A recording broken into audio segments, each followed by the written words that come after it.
तो आज हम करते हैं हमारा लास्ट टॉपिक सॉल्यूशन चैप्टर का, जिसका नाम है एबनॉर्मल मॉलिक्यूलर मास। लिखिए abnormal molecular mass.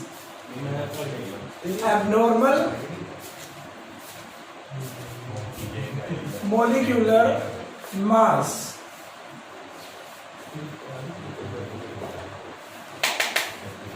Abnormal molecular mass के बारे में हम पढ़ते हैं।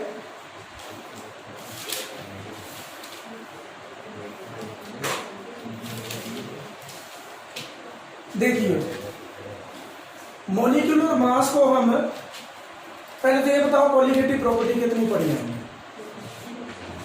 कोई 3 कह रहा है, 4 क्वालिटेटिव प्रॉपर्टी हमने पढ़ी है। हर एक क्वालिटेटिव प्रॉपर्टी की हेल्प से हम क्या कैलकुलेट कर सकते हैं? Molecular mass of solute M2 हम कैलकुलेट कर सकते हैं।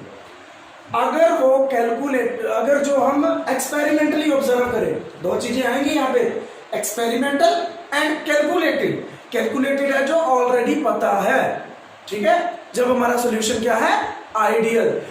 पहले तो ये बात क्लियर कर लो कि आइडियल सॉल्यूशन है वही होता है जो बहुत ज्यादा डाइल्यूट हो।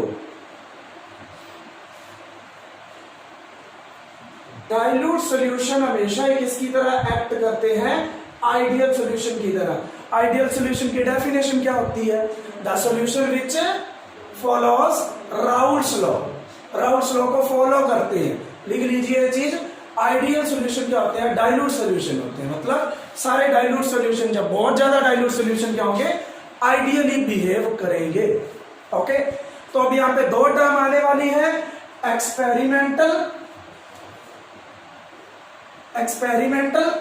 फर्स्ट टर्म, और सेकंड टर्म हमें मिलने वाली है कैलकुलेटेड। एक्सपेरिमेंटल को हम ऑब्जर्व्ड भी बोलेंगे,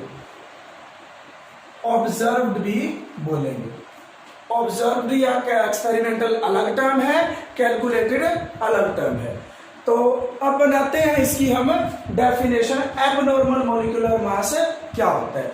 देखिए इसकी डेफिनेशन बनाने से पहले एक बार समझ लेते हैं ये एबनॉर्मेलिटी आई क्यों है। नॉर्मल चीज क्या है? जो सही चल रही है, जैसा क्वालिटेटिव प्रॉपर्टी ने बताया मॉलिक्यूलर मास वही हो। लेकिन अगर उससे कुछ हटके आए एक्सपेरिमेंटल, तो क्या कह देंगे उसको हम? एबनॉर्मल मॉलिक्यूलर मास। तो लिख लीजिए पहले इसको। If value of molecular mass of solute determined by any of the colligative property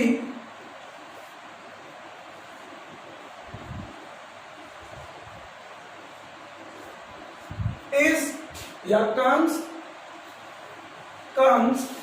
out to be different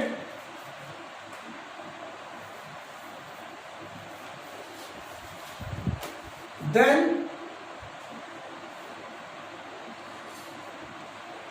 it is called, या ऐसे लिखते हैं, comes out to be different from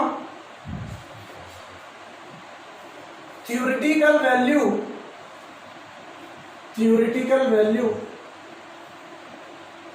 then it is called abnormal molecular mass।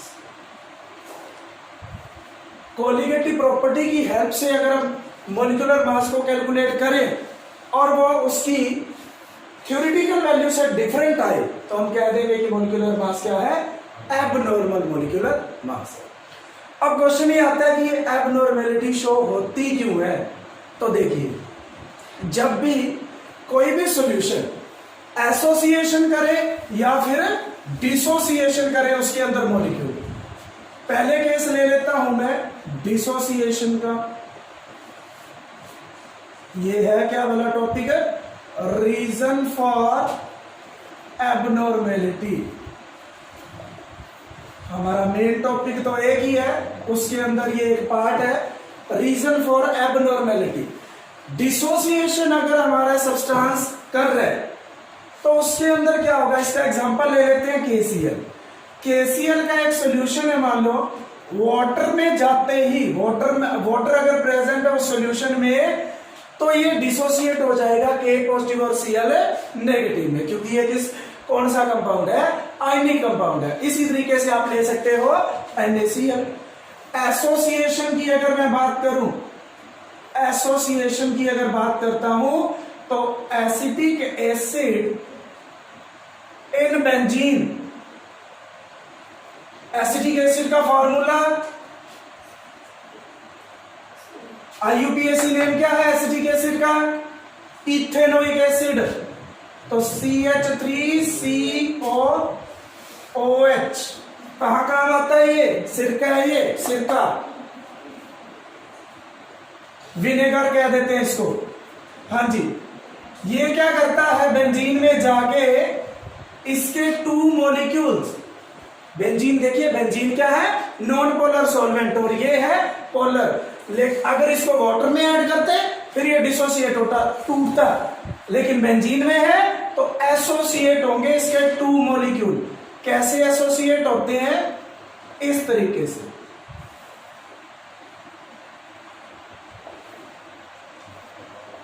अब ये मैंने 2 molecule बना दिए,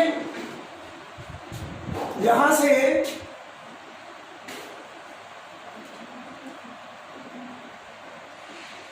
ये क्या करता है, इसके साथ हाइड्रोजन बॉन्डिंग शो करता है, ये इसके साथ करता है। ये क्या है, पार्शियल नेगेटिव, ये है पार्शियल पॉजिटिव, ये पार्शियल पॉजिटिव और ये पार्शियल नेगेटिव। क्या होती है इस टाइप की बॉन्डिंग है, हाइड्रोजन बॉन्डिंग। और कौन सी है ये, इंटर या इंट्रा, एक मॉलिक्यूल के अंदर ही है या दूसरे मॉलिक्यूल की नीड पड़ी है, दूसरे की नीड है ना, तो ये कौन सी है, inter molecular hydrogen bonding. Condition क्या है, हाइड्रोजन ऑलरेडी किसे, मोर इलेक्ट्रोनेगेटिव एटम के साथ जुड़ा होना चाहिए, और ऑक्सीजन क्या है, मोर इलेक्ट्रोनेगेटिव है। वो फ्लोरीन हो सकता है, नाइट्रोजन हो सकता है, ऑक्सीजन, और कुछ केसेस में क्लोरीन भी हो सकता है। तो इंटरमोलिक्यूलर हाइड्रोजन बॉन्डिंग की वजह से 2 मॉलिक्यूल एक की तरह दिख रहे हैं, और यहाँ पे डिसोसिएशन की वजह से 1 मॉलिक्यूल 2 की तरह दिख रहे हैं।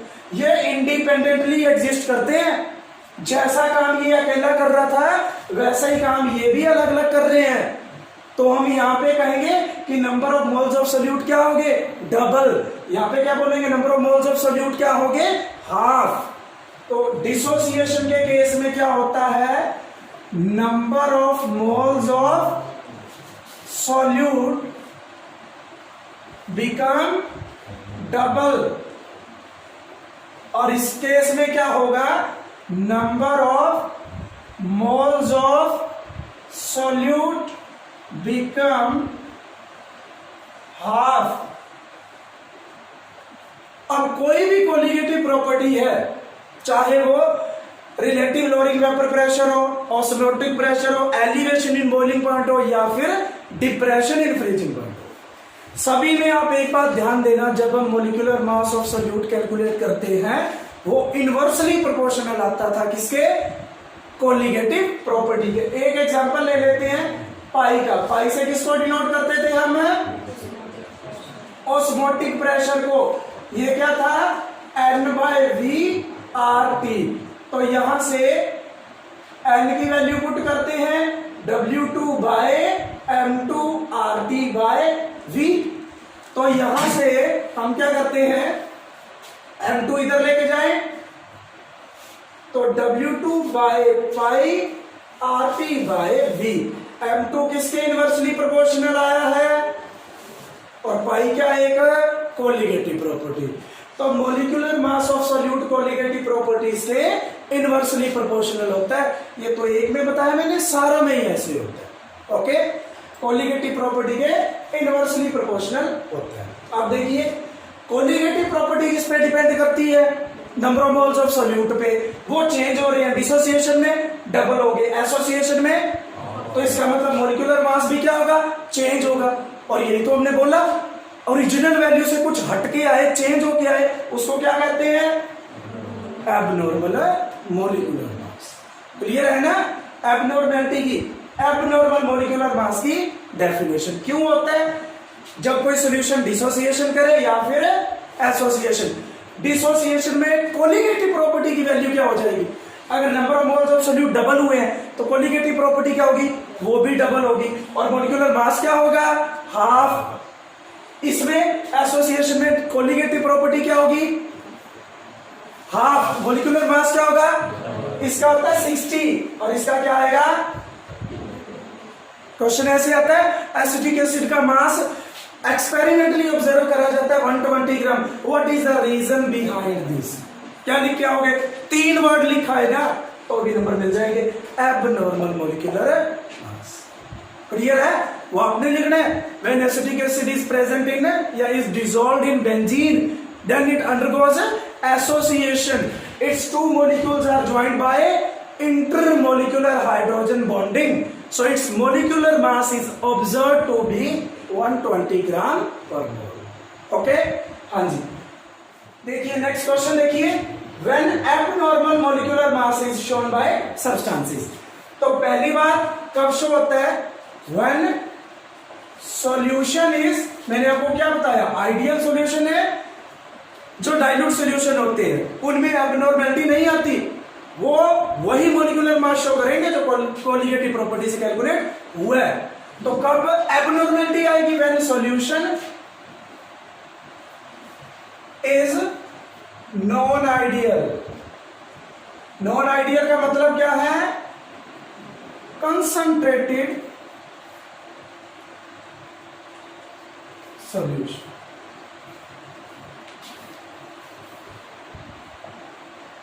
Second, when substance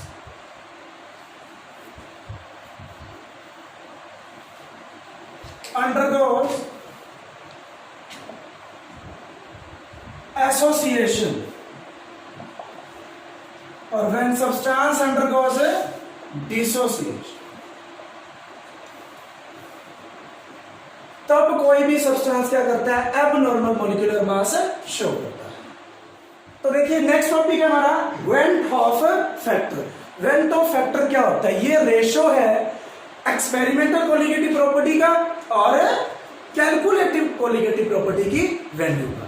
तो आई क्या हुआ definition? Experimental value of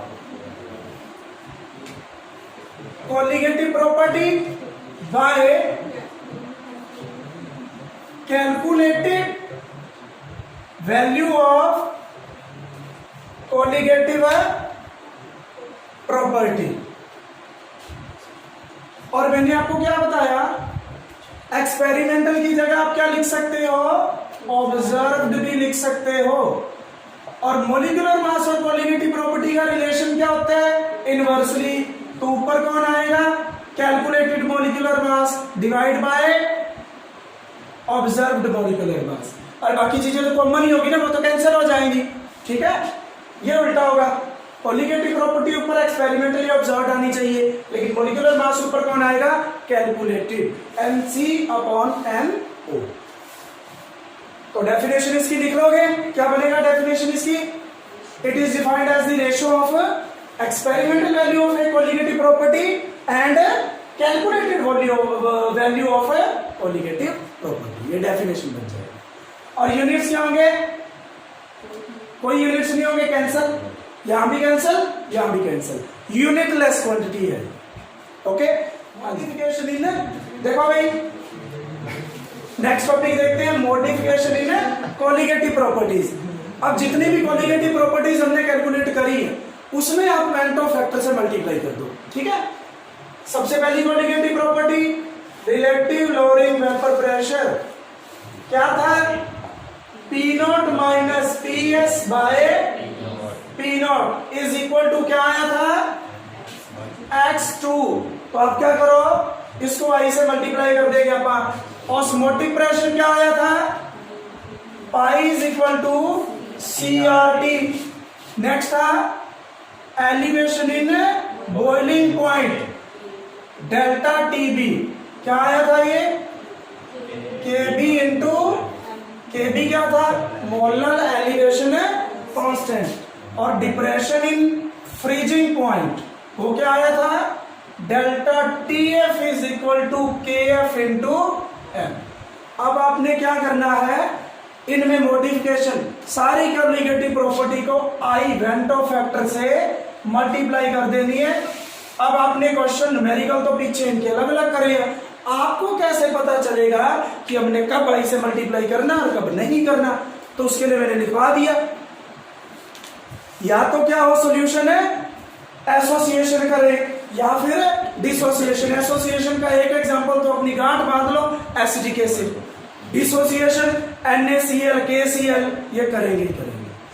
NaOH KOH ये डिसोसिएशन करेंगे तो वहां आई से मल्टीप्लाई करना ही करना, डबल होगी ही होगी वैल्यू, अदरवाइज आपका क्वेश्चन गलत हो जाएगा।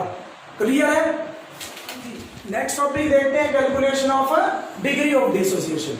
अब डिग्री ऑफ डिसोसिएशन क्या होगा? देखिए जैसे हम अपने मार्क्स कैलकुलेट करते हैं, टोटल कितने का एग्जाम था वो डिनोमिनेटर में रखते हैं, जो हमने ऑब्टेन करे वो ऊपर रखते हैं। परसेंटेज बनानी है तो 100 से मल्टीप्लाई कर देते हैं, लेकिन डिग्री ऑफ डिसोसिएशन फ्रैक्शन में रहने वाला है, 100 से मल्टीप्लाई नहीं करेंगे। ओके, डिनोट करते हैं हम अल्फा से।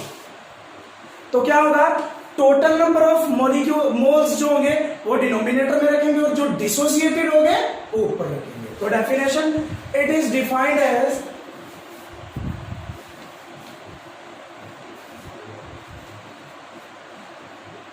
number of moles of या number of dissociated molecules to the total number of molecules of ratio लिखेंगे ना, it is defined as ratio of, यहां पे एक वर्ड ऐड कर देना, ratio of total number of molecules of substance. ये मैंने मॉलिक्यूल्स लिखे, मोल भी हो सकते हैं, अगर इसके मोल तो इसके भी मोल। ओके, तो अल्फा क्या बना? Number of dissociated molecules by total number of molecules of a substance।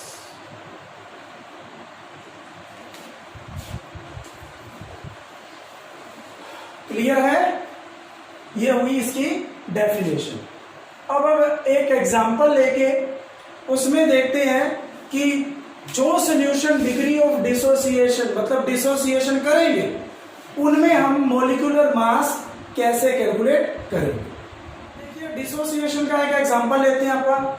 Dissociation का एग्जांपल क्या? मान लो हमारा सब्सटेंस है A, वो कर रहा है डिसोसिएशन और डिसोसिएशन करके वो क्या बनाएगा?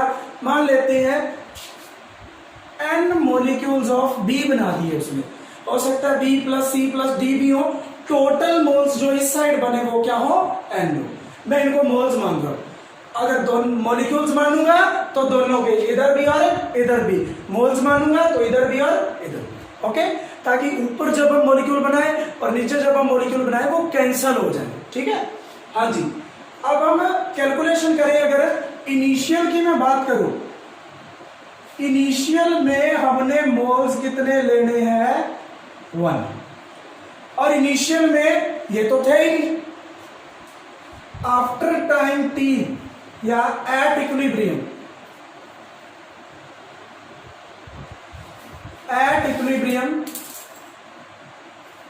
ये टूट गया अल्फा, जो क्या है इसका डिग्री ऑफ डिसोसिएशन, और ये कितने बनेंगे? जितना स्टोइकियोमेट्रिक कोएफिशिएंट है n अल्फा। अगर यहाँ पे 2 है तो 2 अल्फा बनेंगे, 3 है तो 3 अल्फा बनेंगे। ठीक है, और यहां क्या होगा? 1 माइनस अल्फा। A ने टूट के n मोल्स ऑफ B बना दिए, ये होगा 1 माइनस अल्फा और यहां पे आ जाएगा n अल्फा। अब हम देखते हैं, शुरुआत में हमारे पास कैलकुलेटेड कोलिगेटिव प्रॉपर्टी की वैल्यू किसके डायरेक्टली प्रोपोर्शनल थी? जो इनिशियल मोल्स थे। और इनिशियल मोल्स कितने थे? बोलो, इनिशियल मोल्स कितने हैं? 1। और ऑब्जर्व्ड कोलिगेटिव प्रॉपर्टी किसके डायरेक्टली प्रोपोर्शनल? अरे ये डायरेक्टली प्रोपोर्शनल का सिंबल है और ये अल्फा है, डिग्री ऑफ डिसोसिएशन। हाँ जी, ये कितने होंगे? इन सभी का सम कर दो। ये कौन से मोल्स है? अनडिसोसिएटेड, जो बच गए, और ये है dissociated. 1 minus alpha plus N alpha. तो अब आई की वैल्यू कैलकुलेट करते हैं वेंट ऑफ फैक्टर, जो क्या था? कैलकुलेटेड, ऊपर कौन सी वैल्यू रखते हैं? ऑब्जर्व्ड।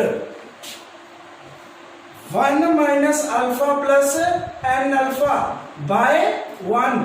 तो यहां से ध्यान दीजिए, इस सारे को इसको हम क्या करते हैं? 1 को इधर ले जाते हैं, i माइनस 1, इधर क्या बचा? एन अल्फा में आगे लिख लेता हूं माइनस अल्फा, डिनोमिनेटर वाला 1 है, कोई नीड नहीं है लिखने की। कॉमन क्या आया?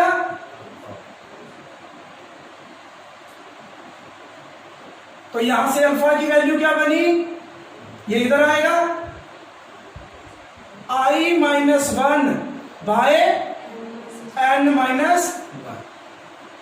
कुछ बुक्स में 1 माइनस आई 1 माइनस एन, वो एक ही बात है, ऊपर माइनस कॉमन, नीचे माइनस कॉमन, कैंसिल हो जाएगा। दोबारा देखिए कैसे कैलकुलेट करने हैं आपने।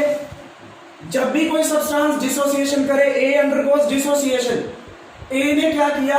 एन मोल्स ऑफ बी दे दिया। अगर NaCl होता तो एन की वैल्यू कितनी होती? 2, ठीक है।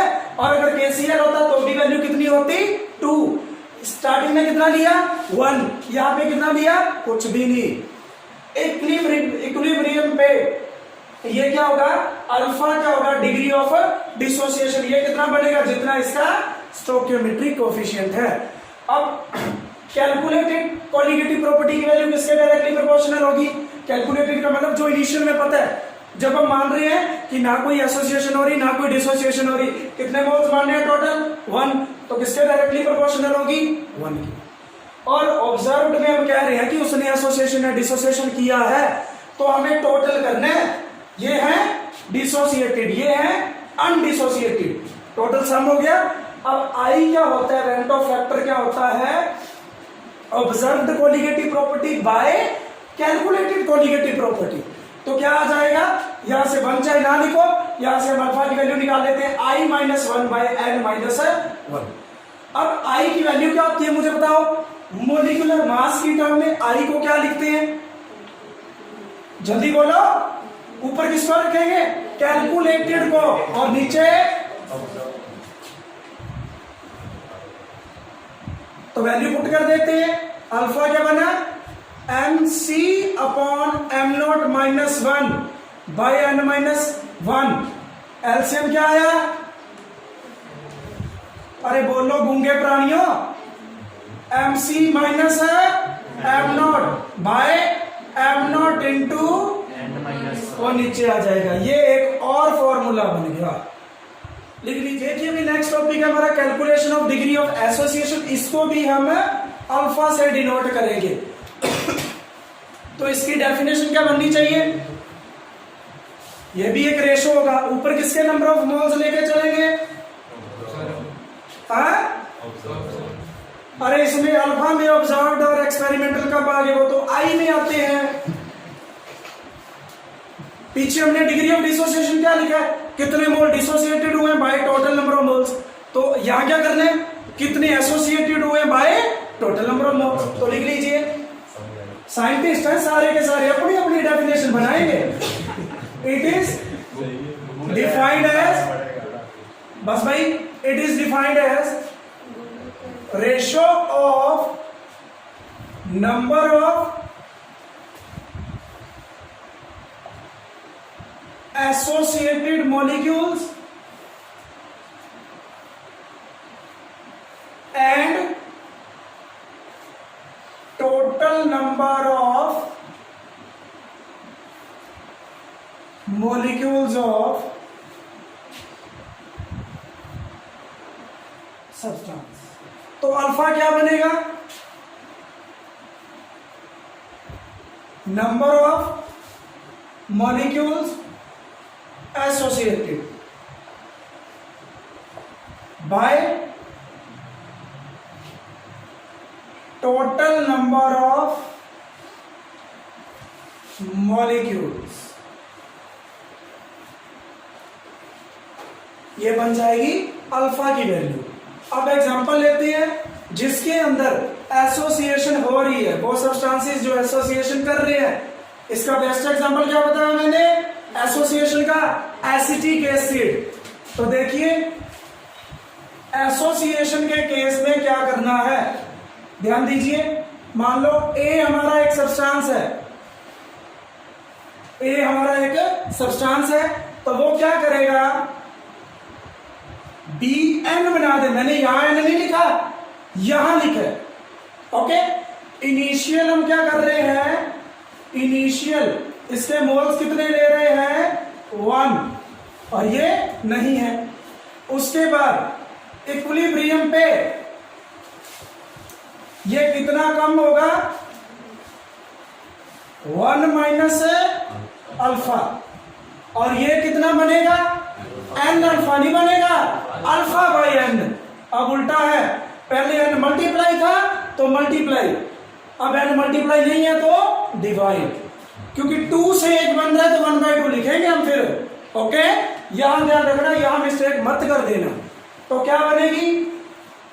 कैलकुलेटेड कोलिगेटिव प्रॉपर्टी किसके डायरेक्टली प्रोपोर्शनल होगी? 1 के। Observed calculated observed colligative property किसके डायरेक्टली प्रोपोर्शनल है?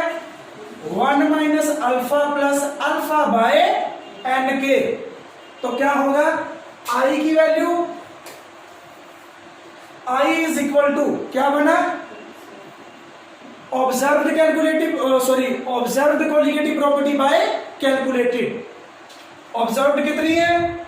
1 minus alpha plus alpha by n divide by 1। इसको इधर ले जाओ, i minus 1 is equal to alpha common 1 by N minus 1। तो अल्फा क्या बना?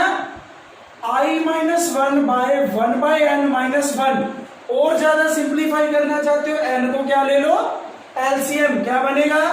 एन ऊपर मल्टीप्लाई हो जाएगा, n into I minus 1 by 1 minus n. Clear है? आई की वैल्यू पुट कर देते हैं। आई की वैल्यू क्या है? M C upon M O minus 1 by 1 minus n. तो क्या करना है हमने आगे? मल्टीप्लाई, इनको एलसीएम लेके मल्टीप्लाई कर देते हैं। एम ओ क्या आ जाएगा? LCM n into M C minus M O by M O into 1 minus n. यह आ जाएगी अल्फा की वैल्यू। एक फार्मूला इसका ये बना था और एक बन गया ये। हाँ जी। तो वेंटो फैक्टर की वैल्यू 1 से ज्यादा कब होगी और 1 से कम कब होगी? आई क्या था? एम सी अपॉन, बात करते हैं पहले डिसोसिएशन की। तो मुझे ये बताइए, डिसोसिएशन के लिए, फॉर डिसोसिएशन आई की वैल्यू क्या होने वाली है? ग्रेटर देन 1 या लेस देन 1? जब डिसोसिएशन हो रहा है तो कोलिगेटिव प्रॉपर्टी की जो एक्सपेरिमेंटल वैल्यू है वो बढ़ जाती है, मतलब ऑब्जर्व्ड वैल्यू कोलिगेटिव प्रॉपर्टी की बढ़ जाती है। तो ऑब्जर्व्ड मॉलिक्यूलर मास क्या है? कम, और ये क्या है? ज्यादा। जब न्यूमिनेटर बड़ा होता है तो रेशो 1 से, फ्रैक्शन 1 से बड़ा आता है या कम? बड़ा आता है। आई क्या होने वाला है? Greater than 1 for